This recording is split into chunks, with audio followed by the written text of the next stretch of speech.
Sasa bana, story kuhusiana na yule referee kutokea Somalia, Omar Abdulkadir Artan. Dunia nzima inajiuliza kwa nini Marekani wamemrejesha nyumbani Omar Abdulkadir Artan, moja kati ya waamuzi bora kabisa barani Afrika. Anayetokea nchini Somalia na alichezesha mechi ya finali ya Champions League, Mamelodi Sundowns dhidi ya AS FAR Rabat kule nchini Morocco. Sasa amerejeshwa nyumbani baada ya kutopewa nafasi ya kuchezesha fainali za kombe la dunia kule nchini Marekani, fainali za 2026.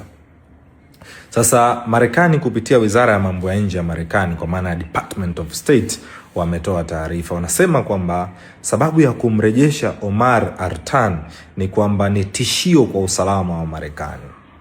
Yaani ule referee kutoka Somalia, Omar Artan, ni tishio kwa usalama wa Marekani. Wanadai kwamba walimhoji kwa masaa 11. Wanadai kwamba upo uhusiano wake yeye na vikundi vinavyotajwa kuwa vya kigaidi kule nchini Somalia. Yaani kuna uhusiano kati ya Omar Artan na vikundi vinavyotajwa kuwa vya kigaidi kule nchini Somalia. Walimhoji pia kuhusiana na Al-Shabaab na vitu kama hivyo.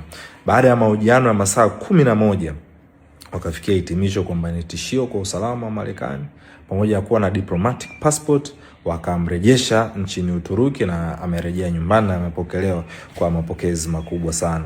Kwa hiyo Marekani ndicho ambacho wanadai kwa taarifa ambayo imechapishwa na vyombo vya habari mbalimbali vya kimataifa, ikiwemo Ral Mado ambaye ana report kwenye CNN. Wameweza kuchapisha pia taarifa hiyo, correspondent kutokea Afrika.